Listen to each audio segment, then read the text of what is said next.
on n'a pas pu avoir d'accord avec d'autres forces politiques comme on aurait voulu.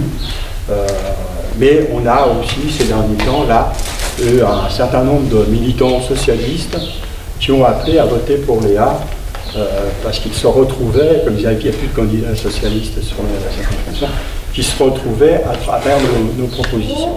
La réflexion que je me fais moi et que se fait Fabien et que se font les communistes, c'est que c'est un siècle, le 20e siècle et le 21e qui arrive, ce sont 2 siècles qui ont, où il y a eu énormément de progrès techniques, des progrès technologiques dans la recherche médicale, etc.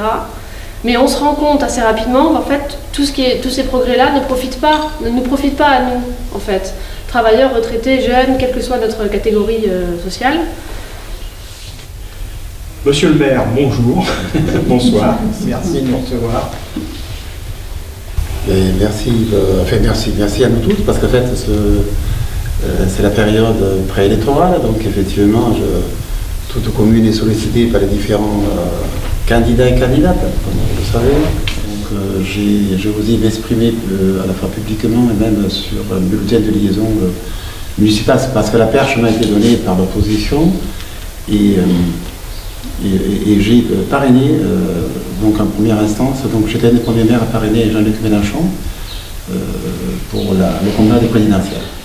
J'ai été satisfait aussi d'un accord de principe dans les sommets, dans les instances dirigeantes, de tout faire pour que Jean-Luc Mélenchon, donc, à la fois puisse accueillir au sein de sa façon de penser d'autres tendances, d'autres mouvements. Donc je suis déçu donc, de ce comportement politique et je me suis exprimé sur un blog donc, en essayant de faire en sorte qu'à un certain moment donné, on mette l'ego de côté et qu'on pense plus à l'intérêt général, donc à notre population, et ça n'a pas été le cas. Parce que j'espérais beaucoup en lui, et j'espérais beaucoup donc, à ce mouvement du front de gauche tel qu'on l'avait conçu et développé pendant de nombreuses années.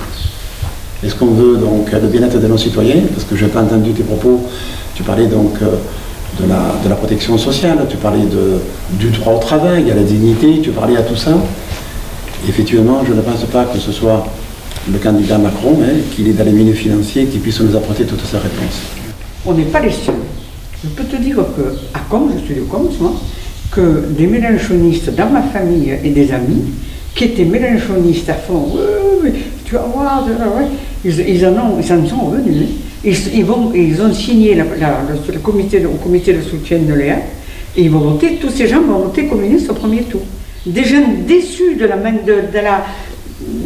manière dont ça tourne de la tête de Mme Mélenchon, on va dire autrement, de ça. Parce qu'il se croit propriétaire de nos voix à Marseille et partout au premier tour, mais il n'est pas propriétaire de nos voix. C'est pas parce qu'il a fait 26% là, 38% là, 12, 15, 17% là-bas qu'il est propriétaire de nos voix. Il le verra au premier tour s'il est propriétaire de nos voix, il va voir. Je l'ai fait si on a voté Mélenchon et en 2012 et cette fois-ci parce que il y a la présidentielle, il y a les législatives, mais ce sont des moments politiques forts qui nous permettent, qui devraient nous permettre de construire les mouvements politiques de réponse aux questions pour demain. Et je pense que la question essentielle pour demain, c'est comment on reconstruit une gauche dans ce pays. Non, c'est l'impossibilité de discuter qui me met en colère, et aujourd'hui qui se prolonge avec les législatives, où des gens, enfin, excusez-moi, il y a des candidats de France Insoumise qui étaient socialistes il y a une paire d'années, qui aujourd'hui vous disent l'inverse de ce qu'ils disaient avant, etc. Alors je pense... Il y avait des trains qui roulaient, là, vous pouvez prendre le train. Et ils ont retiré, et du coup, il y a des camions qui déboulent par centaines sur toutes les routes de France, et qui effectivement défoncent les routes. Donc, oui, ce qu'on proposait déjà, il y a une association d'ailleurs sur Bagnoles qui s'occupe de la réouverture de la rive droite du Rhône, pour le TER,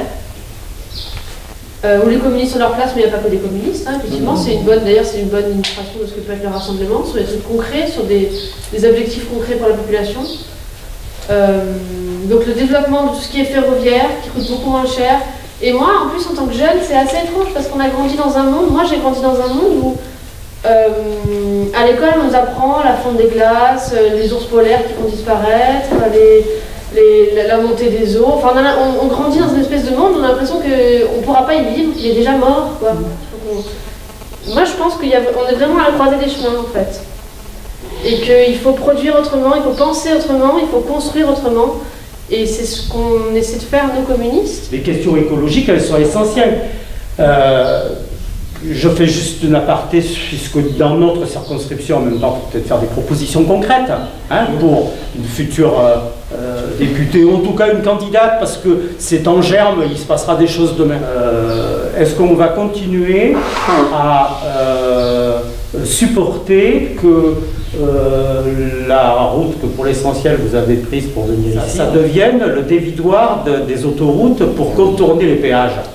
Et que l'on ait de Fos-sur-Mer tous ces containers qui vont de là jusqu'à Bagnoles, donc toute la circonscription est concernée, au-delà, parce que c'est vrai que ça commence à Arles, enfin à Fourques pour ce qui concerne le Gard, hein, et que ça monte au moins jusqu'à Bagnoles, si c'est pas pour certains transporteurs à Pont-Saint-Esprit. C'est intolérable, c'est accidentogène, mais c'est notre argent. Vous avez vu combien de fois on est en train encore de refaire des portions de route sans arrêt. Est-ce qu'il ne faut pas non plus... On a du ressentiment à l'exception, c'est normal, c'est légitime, mais ce qu'il ne faut pas non plus oublier, c'est quand même 19,6% pour Mélenchon, ça veut dire quelque chose. Le quinquennat qui vient de passer, qui était catastrophique, et qui représente en fait un glissement vers la droite du Parti Socialiste et des partis de droite qui ont aussi glissé encore plus vers la droite que ce qu'ils étaient avant, il y a eu face à ce glissement vers la droite, il y a eu une réaction d'une partie des gens,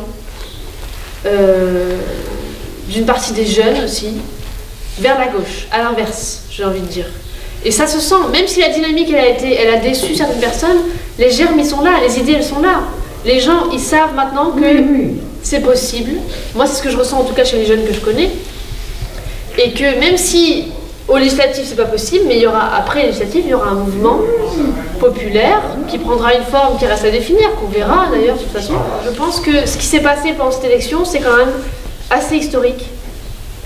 Et on le voit nous pour les législatives, puisqu'on est soutenu par des socialistes pas par le PS, mais par des socialistes qui eux aussi essaient de sauver leurs idées en quelque sorte, et c'était pas arrivé depuis très très longtemps. C'est-à-dire que c'est pas un accord, ce sont des socialistes individuellement qui ont décidé de soutenir notre candidature à Fabien et à moi. Donc il y a quand même des possibilités. Et les jeunes, je pense qu'ils sont mobilisables. Hein. Si on leur fait entrevoir, si on nous fait entrevoir qu'il y a de l'espoir, et c'est ce qui s'est passé pendant la présidentielle et qui peut se repasser après.